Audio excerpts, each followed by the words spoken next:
Hey, I am Vesper, and I am 32 years old. My husband, Kaelen, was the only family I actually trusted. We built everything from the ground up. Our tech startup, Novalis, wasn't just a business to us. It was our entire lives, wrapped in endless lines of code and late-night coffee runs.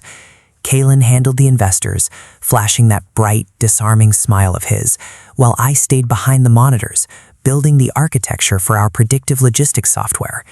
We were barely 30, sitting on a company valued at over $40 million, and we thought we had the world completely figured out. Then, a drunk driver ran a red light on a Tuesday afternoon. Just like that, my universe stopped spinning. Kaelen died on impact. The days that followed were a blur of numb disbelief. I remember sitting in the hospital waiting room, staring at the sterile white tiles, unable to process the doctor's sympathetic murmurs. I did not eat, I did not sleep. I just existed as an empty shell. During that awful week of making funeral arrangements, his older sister, Xanthe, stepped in. She flew down from Seattle, acting like the grieving, supportive sibling. She brought me meals, answered my phone, and organized the memorial. I thought she was trying to help me survive the hardest moment of my life. I had no idea she was quietly laying the groundwork to steal my entire existence while I was busy planning a burial. The funeral came and went in a haze of black clothes and hollow apologies. I stood by the grave long after everyone else retreated to their cars, dreading the empty house waiting for me. Xanthe stayed beside me, holding an umbrella over my head. Her presence felt comforting. A week later, Kaelen's lawyer called me into his downtown office to discuss the estate. I assumed it was a standard formality. We drafted our wills years ago, leaving everything to each other. I sat across from Mr. Eris, gripping a paper cup of lukewarm water. Xanthe sat next to me, her posture suddenly rigid. Mr. Eris cleared his throat, avoiding my eyes, and slid a thick folder across the mahogany desk. He explained that Kaelen filed an updated will just 3 weeks before the crash. My heart pounded. I reached for the document, my fingers trembling as I read the crisp text. According to the paper, Kaelen left his entire 51% controlling stake in Novalis to Xanthe. It stated he wanted a company kept under bloodline stewardship. I felt the air leave my lungs. Kaelen would never write something so cold. He knew I built the core algorithm. It was my intellectual property. But there was his signature, perfectly matched, right at the bottom. I looked over at Xanthe. The supportive sister act was entirely gone. She was smiling at me. "This is a forgery," I choked out, slamming the document onto the desk. "He didn't write this. He would never do this to me." Mr. Eris sighed heavily, adjusting his glasses. He assured me the notary was legitimate, the witnesses were verified, and the document was legally binding. I demanded an investigation. None of it mattered. Xanthe calmly stood up, smoothing the front of her expensive blazer. "Vesper, dear, I know you are emotional," Xanthe said, her voice dripping with fake sympathy. "But Kaelen trusted me to handle his legacy. You were always just the code monkey. He realized you lacked the vision to scale the company." I wanted to cross the room and attack her. I spent the next 2 months fighting the will in probate court. I drained my personal savings paying legal fees, trying to prove Xanthe manipulated the documents. But she was careful. The judge ruled in her favor, citing a severe lack of hard evidence on my end. As the majority shareholder, Xanthe wasted no time. She called an emergency board meeting and ousted me from my own company. Because we funneled all our extra cash back into Novalis, the house was heavily leveraged under the business name. 2 days after the court ruling, Xanthe sent the police to my doorstep to enforce an eviction notice. She threw me out onto the street with just a single suitcase. I spent the first few nights sleeping in the back seat of my old sedan, parking in well-lit grocery store lots. The cold seeped through the windows, chilling me to the bone. I had lost my husband, my home, and my life's work in a matter of months. I felt completely broken. I would stare at my phone screen in the dark, scrolling through news articles praising Xanthe for taking over Novalis as a bold, visionary female CEO. It made my stomach violently turn. Every time I closed my eyes, I saw her smug smile in that lawyer's office. She stole my life and wore it like a cheap costume. The grief threatened to swallow me whole. But slowly, another emotion took its place. Anger. A cold cold, quiet, consuming fury anchored itself in my chest. Tears stopped falling. I realized crying in a damp car would not bring Kaelen back, and it would not get my company back. I needed a plan. I needed money. I sold the sedan to a shady used car lot for a few $1,000s in cash. I rented a tiny, rundown studio apartment on the edge of the city.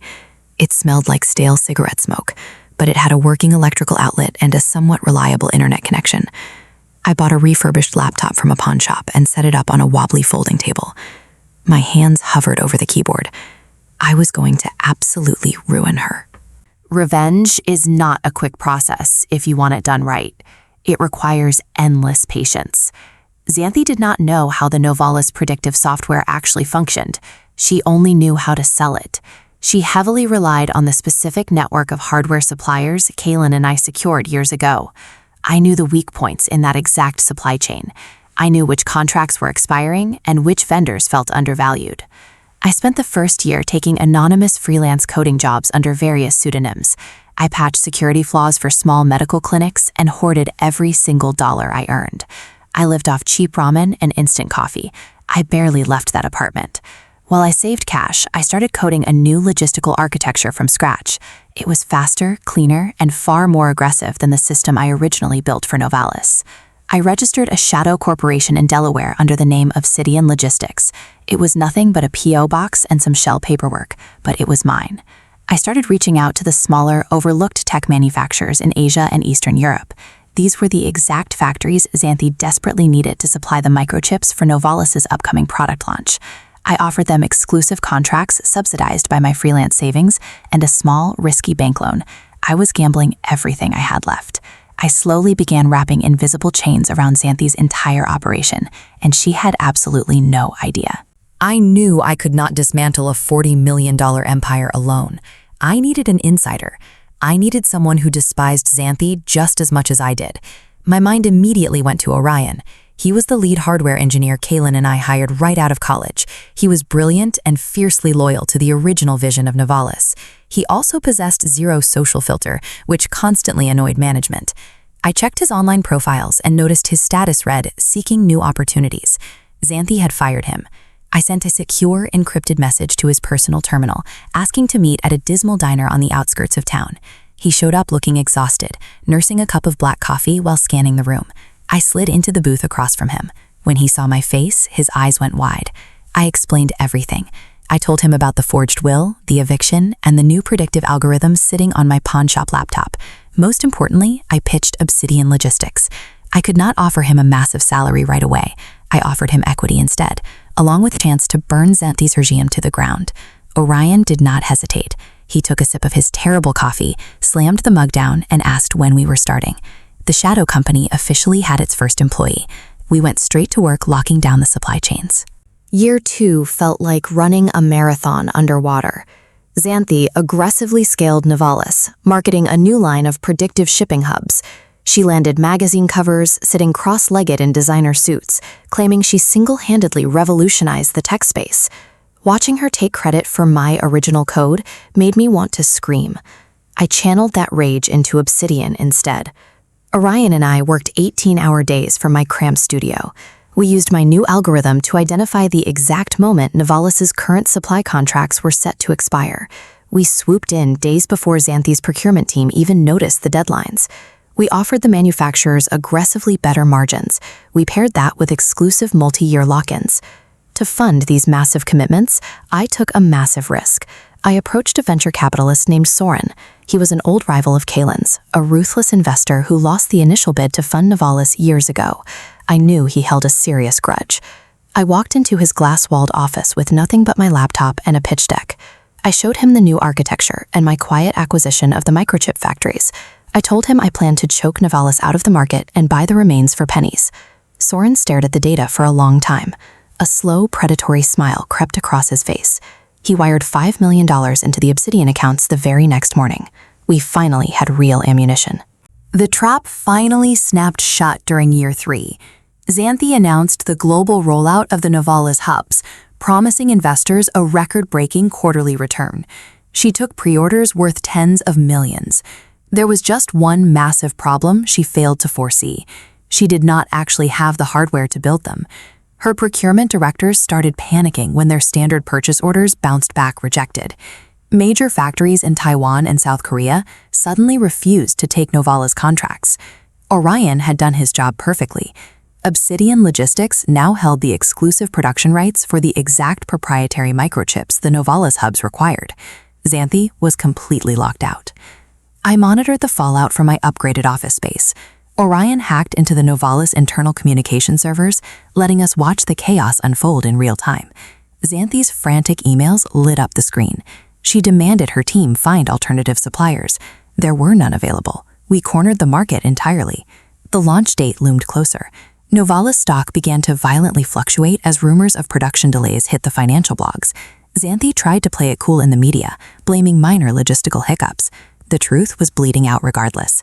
Soren called me, laughing so hard he could barely speak, watching the Novala share price dip. I did not laugh. I just watched the numbers fall. It was time to introduce myself to the new CEO.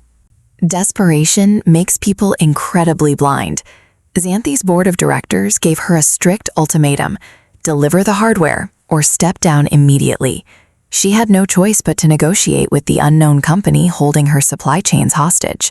Her secretary reached out to Obsidian Logistics to schedule an emergency meeting. We agreed to a virtual conference call. I made sure my camera was turned off. Orion handled the technical setup, routing my audio through a modulator to heavily mask my voice. Xanthe appeared on the screen, looking haggard. The magazine cover glow was entirely gone.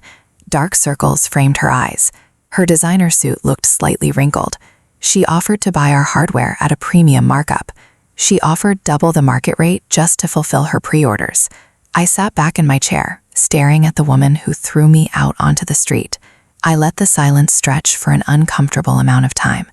I told her Obsidian did not sell hardware to unstable competitors. I told her we only engaged in corporate acquisitions. I offered to buy Novala's for a fraction of its current valuation, absorbing all her debt and taking complete controlling interest. Xanthe lost her mind. She started screaming into the microphone, threatening lawsuits and federal investigations. She called us corporate pirates.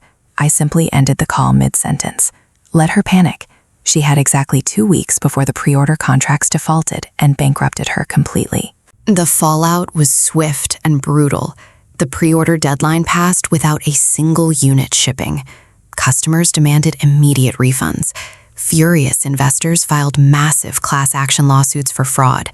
The Novala stock completely collapsed, hitting rock bottom in a matter of days. Xanthe's board of directors staged a total mutiny. They froze her corporate assets. They demanded an emergency shareholder meeting to vote on the immediate liquidation of the company. That was my cue. I called Soren and told him to draft the final acquisition papers. Obsidian Logistics planned to buy the shattered remains of Novala's for absolute pennies on the dollar. The board invited the mysterious CEO of Obsidian to present the buyout offer in person. They were desperate for any lifeline to avoid total financial ruin. Xanthe would be there to formally surrender her shares. I picked out a sharp, tailored black suit for the occasion. I looked at myself in the mirror before leaving my apartment. I barely recognized the woman staring back. The broken, grieving widow who slept in her car no longer existed. I felt cold. I was entirely focused on reclaiming everything Kaelen and I built. I walked out the door, got into my car, and drove toward the massive glass skyscraper downtown. It was the same building Xanthe had security dragged me out of 3 years ago. Today, I was walking through the front doors as the new owner. I parked in the underground garage, taking the spot reserved strictly for the CEO. A security guard jogged over to yell at me, but I just flashed my temporary guest badge and kept walking. The elevator ride up to the 50th floor felt agonizingly slow. My stomach tied itself into heavy, uncomfortable knots. I wasn't scared of the board, but facing Xanthe again brought back the raw sting of Kaelen's death. The doors chimed open. I stepped onto the plush carpet of the executive floor. Orion waited for me by the reception desk, holding a thick leather binder containing the acquisition contracts. He gave me a silent, tight-lipped nod. We pushed open the heavy oak doors of the primary conference room together. The entire board of directors sat around the massive glass table, looking like men facing a firing squad. Xanthe sat at the head of the table. She looked utterly destroyed. Her hair was pulled back into a messy bun, and her posture screamed defeat. She didn't look up when we entered. She just stared blankly at the wood grain of the table, waiting for the executioner to speak. I walked slowly to the opposite end of the room. I set my briefcase down with a loud, sharp snap. The sound echoed in the dead silence. Xanthe finally raised her head. The color drained completely from Xanthe's face. She stared at me, her mouth slightly open, unable to form a single coherent word.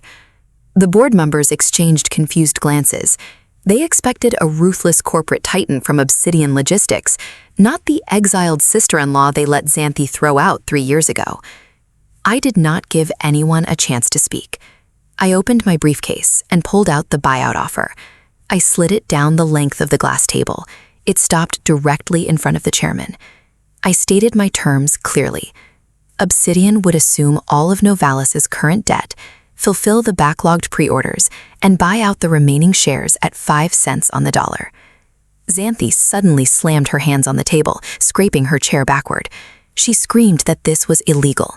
She accused me of corporate espionage and sabotage. Her voice cracked, bordering on absolute hysteria. I just watched her panic. It felt surreal to see the woman who stole my life unraveling so entirely in public. I calmly reminded the board that they had exactly 1 hour to accept the offer before Obsidian walked away forever. If I walked, Novalis would file for Chapter 7 bankruptcy by tomorrow morning. Every single person in that room would lose their entire investment portfolio.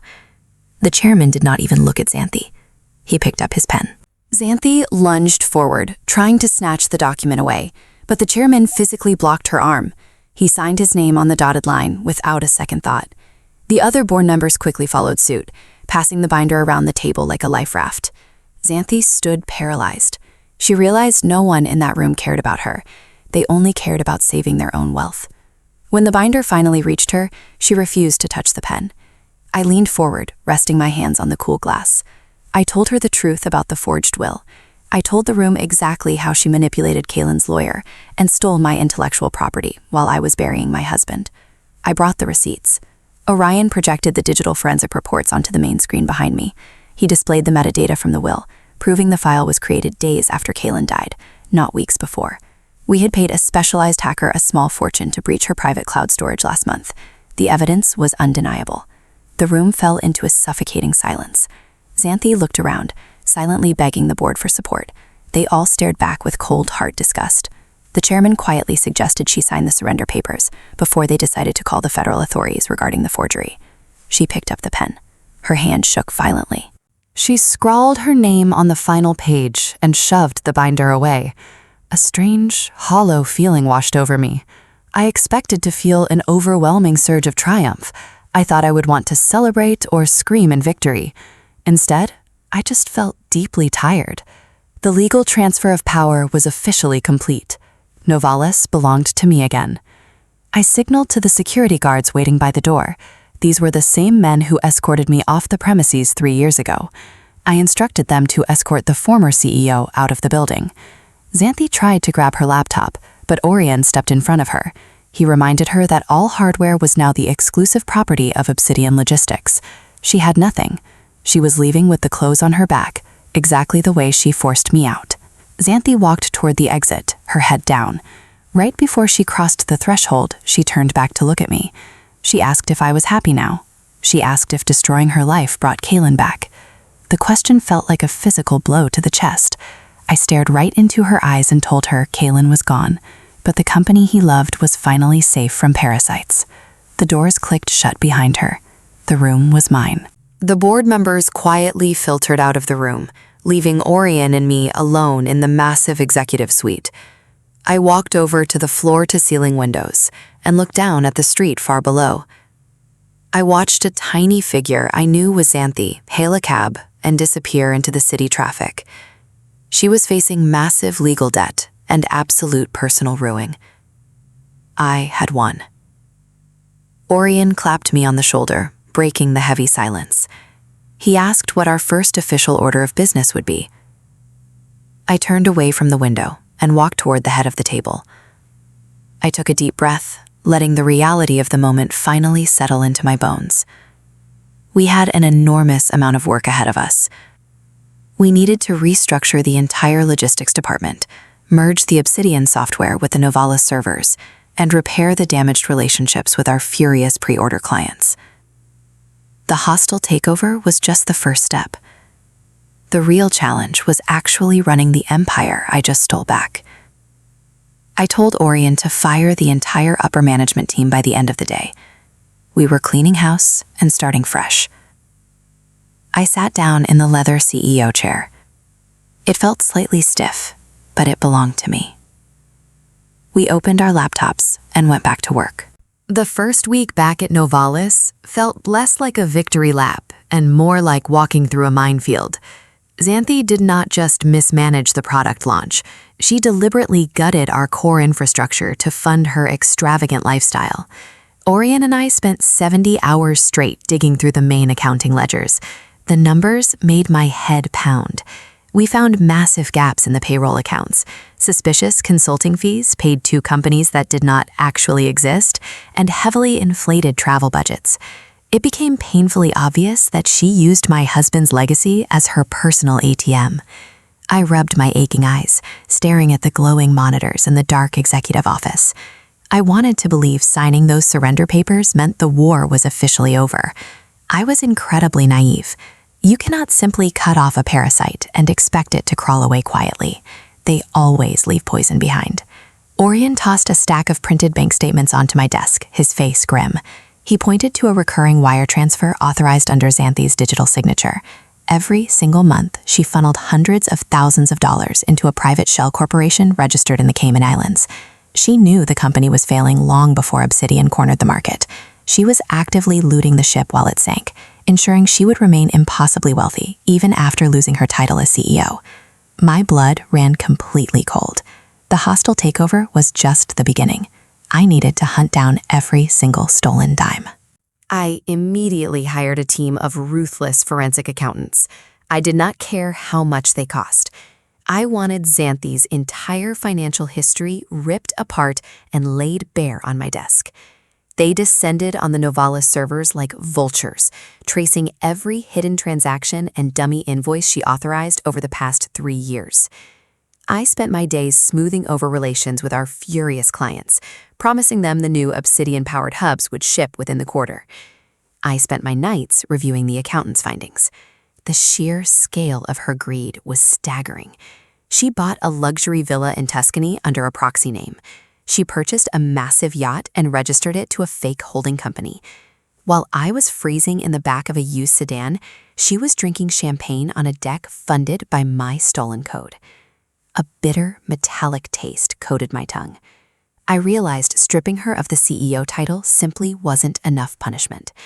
As long as she had access to those offshore funds, she could easily bounce back and start a new venture. She could buy her way out of the forgery allegations. I refused to let that happen. I needed to drain those accounts dry before the federal authorities even began their criminal investigation.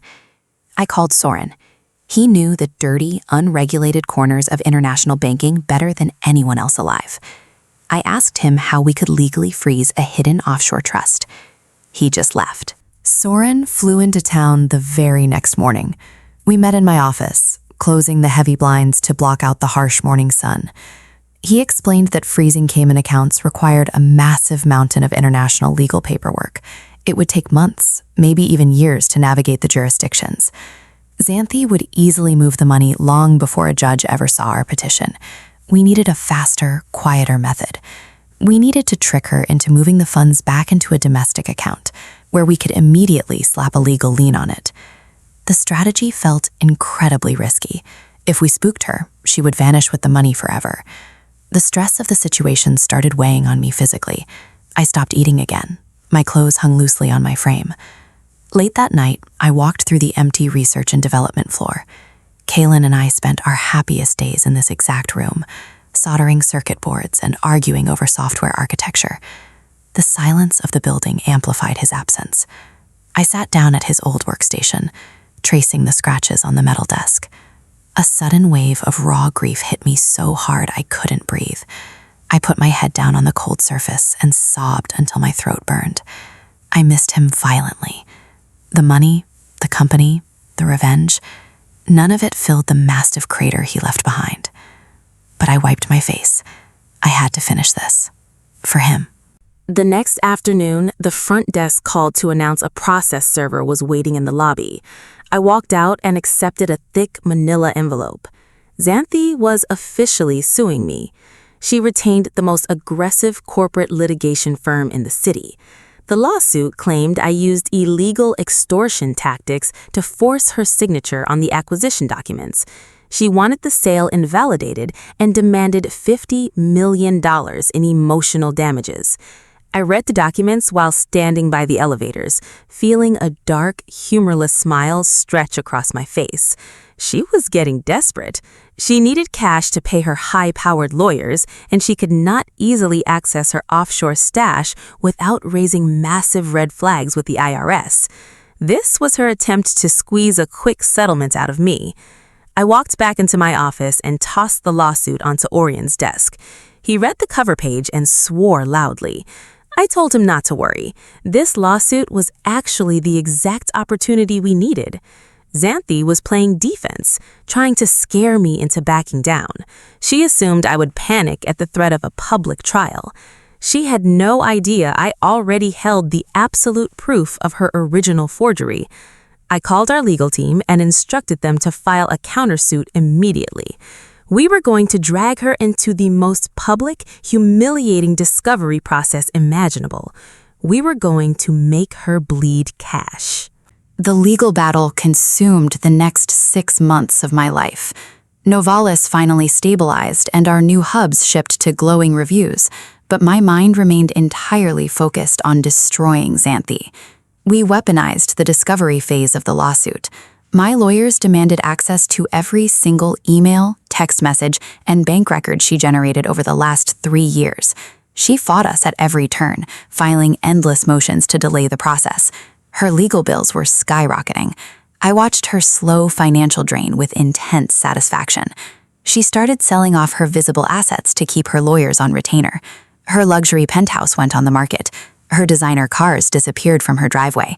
She was trying to protect the offshore millions by burning through her legitimate cash first. I knew she was reaching her breaking point. Soren monitored the dark web financial chatter, waiting for any sign that she was preparing to tap into the Kaelen accounts. One rainy Tuesday, my secure phone buzzed. Soren sent a single encrypted text message. Xanthe just initiated a massive wire transfer. She was routing $5 million from the offshore shell company into a domestic holding account to pay a massive legal retainer. She finally made a mistake. I immediately called Mr. Aris, the lawyer who originally handled Kaelen's forged will. I told him I was sending over the definitive proof of Xanthe's crimes. The trap was fully set. I drove straight to the district attorney's office the next morning. I bypassed civil court entirely and went directly to the criminal division. I sat in a cramped, fluorescent-lit room across from a skeptical prosecutor named Linnea. She looked exhausted, nursing a cold cup of coffee. I slid a heavy black flash drive across the metal table. I explained exactly what was on it. The digital metadata proving Kaelen's will was forged post-mortem, the illegal transfer of Novalis intellectual property, and the routing numbers for Xanthe's Cayman Islands Shell Corporation. Linnea plugged the drive into her secure laptop and started scrolling through the files. Her skeptical expression slowly shifted into sharp, intense focus. The sheer volume of evidence we gathered left absolutely no room for deniability. I handed her the final piece of the puzzle, the domestic bank account number where Xanthe just parked $5 million of stolen money. I requested an immediate emergency freeze on those assets under the suspicion of grand larceny and corporate fraud. Linnea looked up at me, tapping a pen against her chin. She told me a judge would need to sign off on a freeze order of that magnitude. I looked her dead in the eye and told her to wake a judge up. She picked up her phone. The asset freeze hit Xanthe's accounts less than 48 hours later. I was sitting at Kaelen's old desk when Orion burst into my office, holding his phone out like a trophy. Xanthe's high-powered legal team just dropped her as a client. The domestic holding account was locked down tight by a federal judge, and her wire transfers to the law firm bounced. Lawyers do not work for free, especially not the ruthless corporate sharks she hired. Without that $5 million, she was completely defenseless. The reality of the situation finally cornered her. She could not access the offshore money without exposing the rest of her fraud, and she had zero legitimate cash left in the States to defend herself against my countersuit or the looming criminal charges. I leaned back in my chair, staring at the ceiling. A heavy, dark satisfaction settled into my bones. She was experiencing the exact same helpless terror she forced onto me 3 years ago. She was facing the prospect of losing absolutely everything, with zero safety net. My phone buzzed on the desk. It was an unknown number, but I knew exactly who was calling. I let it ring. It rang again. And again. She was panicking. I finally picked it up and held the receiver to my ear without saying a word. I just listened to her ragged, heavy breathing on the other end of the line. You locked my accounts, Xanthe hissed through the phone, her voice shaking with rage. I hung up on her. 10 minutes later, security called up to my office. Xanthe was screaming in the lobby, demanding to see me. The guards asked if they should call the police and have her removed for trespassing. I thought about it for a second. I wanted to see her face. I wanted to look her in the eyes now that the playing field was completely leveled. I told them to send her up. Orion looked at me like I had lost my mind, but he stepped back and let the heavy oak doors swing open. Xanthe stormed into the executive suite, looking absolutely deranged. Her hair was messy, she wore sweatpants and a stained designer coat. The polished CEO persona was entirely gone. She marched right up to my desk and slammed her hands down on the glass. She demanded I lift the financial lien immediately. She threatened to destroy me in the press, claiming she would leak fake stories about Kaelen hating me. I did not flinch. I just stared at her hands pressed against my desk. They were trembling violently. She was out of ammunition, out of money, and out of allies. I told her I did not place the lien on her accounts. The district attorney did. That piece of information hit her like a physical punch to the stomach. She stumbled back a step, her eyes wide with sudden terror. Civil lawsuits were one thing. Federal criminal charges meant real prison time. The mask finally cracked completely, and the ugly, bitter truth spilled out of her. Xanthe stopped pretending she cared about Novalis or Kaelen's legacy. She screamed that she deserved that money. She spent her entire life watching Kaelen succeed effortlessly, while her own ventures failed miserably. She hated him for being the golden child. She hated me for helping him build an empire she could never comprehend. She admitted to standing by Kaelen's grave, feeling absolutely nothing but relief that he was finally gone. Hearing her say those words out loud made my vision blur with anger. My nails dug so hard into my palms they almost drew blood. I wanted to hurt her. I wanted to cross the desk and wrap my hands around her throat. But I stayed seated. I let her scream until her voice went hoarse. She was recording her own confession, and she was too frantic to notice the small red light blinking on the security camera mounted in the corner of my office. Orion had enabled the audio feed the second she walked through the doors. I had every single word on tape. Xanthe finally ran out of breath. She stood in the middle of the office, chest heaving, staring at me with pure venom. I calmly reached over and pressed a button on my desk phone, connecting directly to the lobby security desk. I instructed the guards to send the waiting police officers up to the executive suite. Xanthe froze. She whipped her head around toward the heavy oak doors, just as 2 uniformed officers and a plainclothes detective walked into the room. They did not come for a simple trespassing call. They came with a massive stack of federal arrest warrants. The detective read her Miranda rights in a bored, monotone voice, while the officers forcibly pulled her arms behind her back. The loud, sharp click of the metal handcuffs echoing in the silent office felt incredibly final. Xanthe did not fight them. She just went completely limp, staring at the floor as they marched her out of the room. I followed them out into the hallway and watched the elevator doors slide shut, locking her inside. The building felt lighter. The oppressive weight I carried in my chest for 3 long years suddenly cracked and fractured. Orion walked up beside me, handing me a glass of cold water. I took a slow sip. The empire was safe. Kaelen's murderer wasn't dead, but her life was officially over. Xanthe's arrest news hit the financial circuits before the police cruiser even reached the precinct. Major tech blogs immediately ran front-page stories exposing the fraudulent visionary who stole her dead brother's empire. I watched the headlines roll across my monitors, expecting a rush of euphoric closure. It never came. Instead, a strange, hollow fatigue settled deep into my muscles. Revenge is a massive fire. It burns bright and hot, keeping you warm through the coldest, darkest nights of your life. But when the fuel finally runs out, you are just left standing in a pile of cold ash. I spent the weekend alone in my new apartment, staring at boxes I had not bothered to unpack. Xanthe's arraignment took place that Monday morning.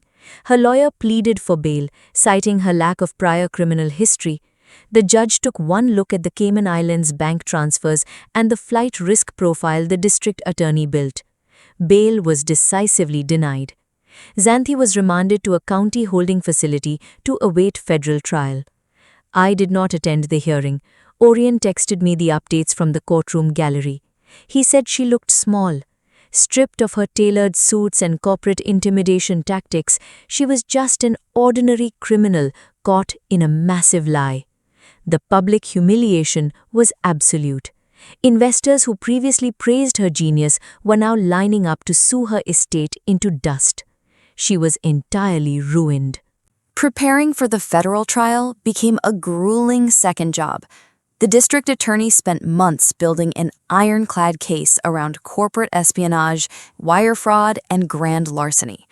I spent hours locked in deposition rooms, walking prosecutors through the exact architecture of my original code and explaining how Xanthe systematically stole it. The media turned the impending trial into a national spectacle. Pundits debated the psychology of family betrayal on morning news segments.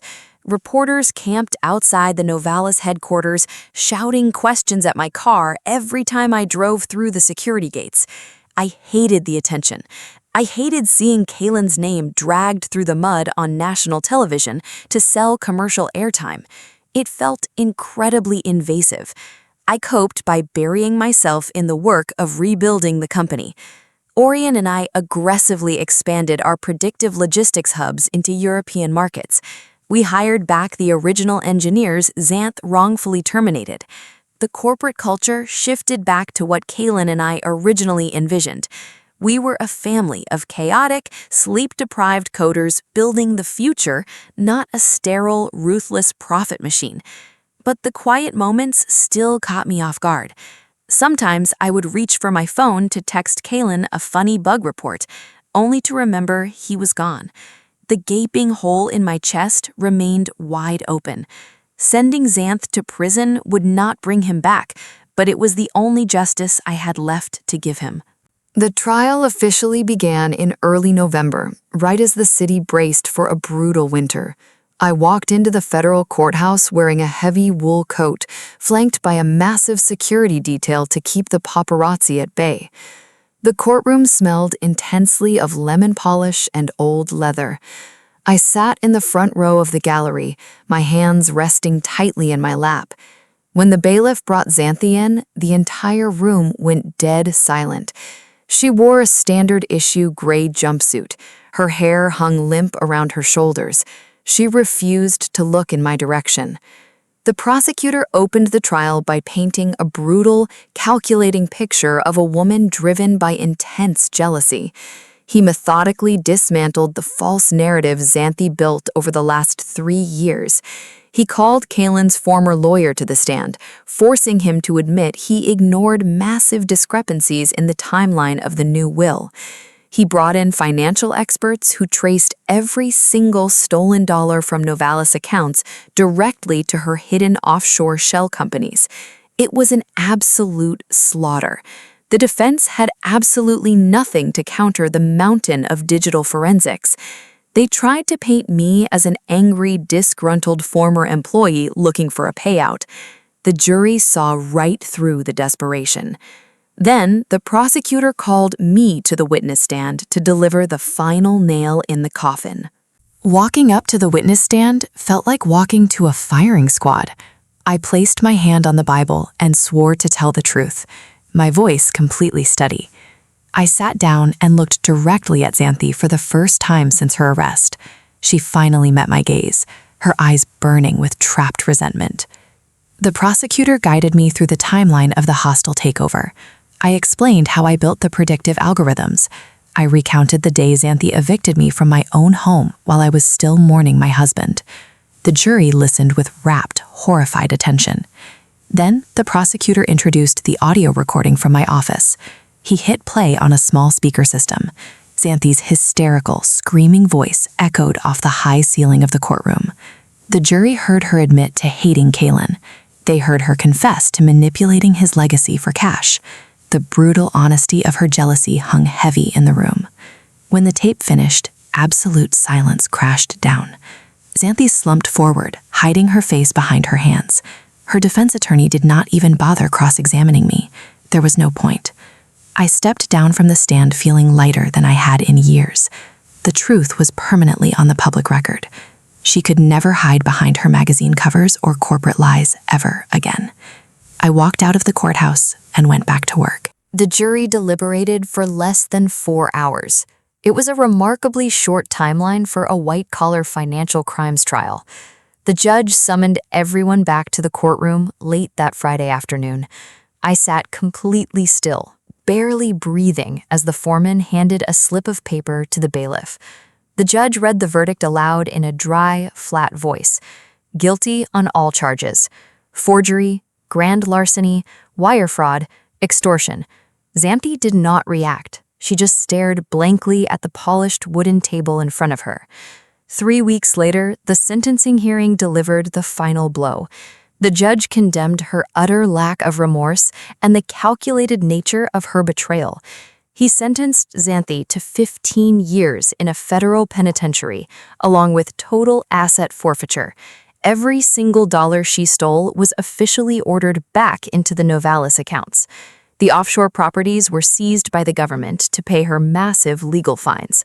She walked out of that courtroom in handcuffs, possessing absolutely nothing. Not money, not power, not family. She was going to spend the next decade and a half in a concrete cell. I watched the transport van pull away from the courthouse loading dock, disappearing into the city traffic. It was over. The massive war I waged against my sister-in-law was finally, officially finished.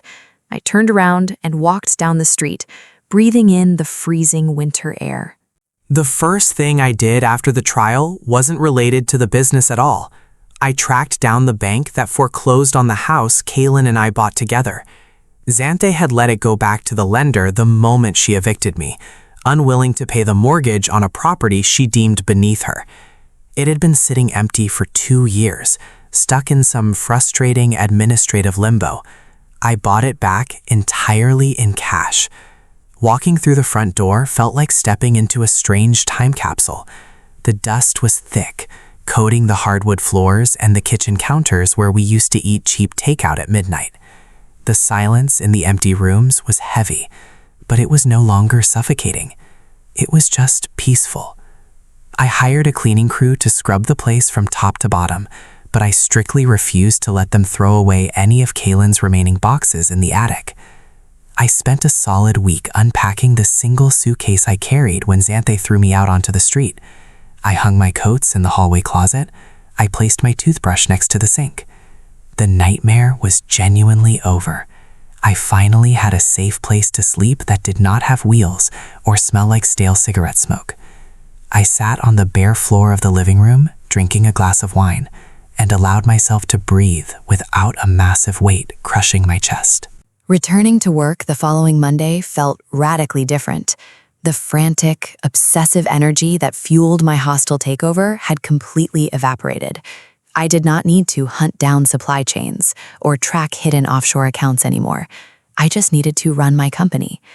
Orion officially accepted the title of Chief Technology Officer, and we spent the next year launching the Obsidian network globally. We shattered our previous profit margins, but more importantly, we established a massive philanthropic foundation in Kaelen's name. We funded STEM scholarships for underprivileged students and offered massive grants to young engineers trying to get their startups off the ground. I wanted Kaelen to be remembered for his generosity, not the ugly corporate scandal his sister dragged his name into. Slowly, the press stopped mentioning Xanthe's trial whenever they wrote articles about Novalis. The public moved on to the next financial disaster. We were no longer a tabloid story. We were just a highly successful logistics firm.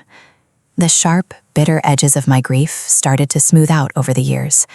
I stopped expecting to see Kaelen walking out of the server room. I stopped waking up in cold sweats, panicked that I was back in the backseat of my freezing sedan. The trauma did not vanish entirely, but it became manageable. I learned how to carry the loss without letting it dictate every single action I took. I was finally moving forward. About 4 years into her sentence, Xanthe actually tried to contact me. She used her heavily monitored prison email system to send a message to my secure corporate account. I stared at the notification on my monitor for a long time. The subject line was totally blank. Orion told me to delete it immediately without opening it. He warned me that reading her words would just rip open old wounds. But human curiosity is a very difficult thing to suppress. I clicked the email and read the single paragraph she managed to type out. She did not apologize. She did not express a single ounce of regret for stealing my company or forging her brother's signature. She simply complained about the harsh conditions of the facility and asked me to deposit money into her commissary account. She honestly thought I would financially support her after everything she destroyed. A cold laugh escaped my mouth. It was the absolute height of delusion. She was still the exact same greedy, entitled parasite she had always been. Prison had not reformed her at all. It just stripped away her expensive suits and left the ugly core completely exposed. I did not reply to her message. I did not block the address either. I just set up an automatic filter that routed every single email she sent directly into the trash folder. I permanently erased her from my life with a single click. Today, Novalis is stronger than Kaelen or I ever thought possible. We employ hundreds of brilliant engineers across 3 different continents. I sit in the CEO chair without feeling like an imposter. The revenge I executed against my sister-in-law was cold, exhausting, and incredibly dangerous. It almost broke me completely.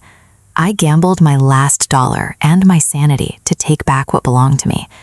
Sometimes I look at the massive glass skyscraper I own and wonder if I went too far. I wonder if I should have just walked away and started over somewhere else. But then I remember sitting in that lawyer's office, watching Xanthe smile at me while holding a forged document. I remember the freezing nights in my car. I took everything from her because she did not hesitate to take everything from me. She tried to erase my existence to fund her luxury lifestyle. Instead, I forced her to watch me systematically dismantle her empire, using the exact algorithms she claimed I was too stupid to understand.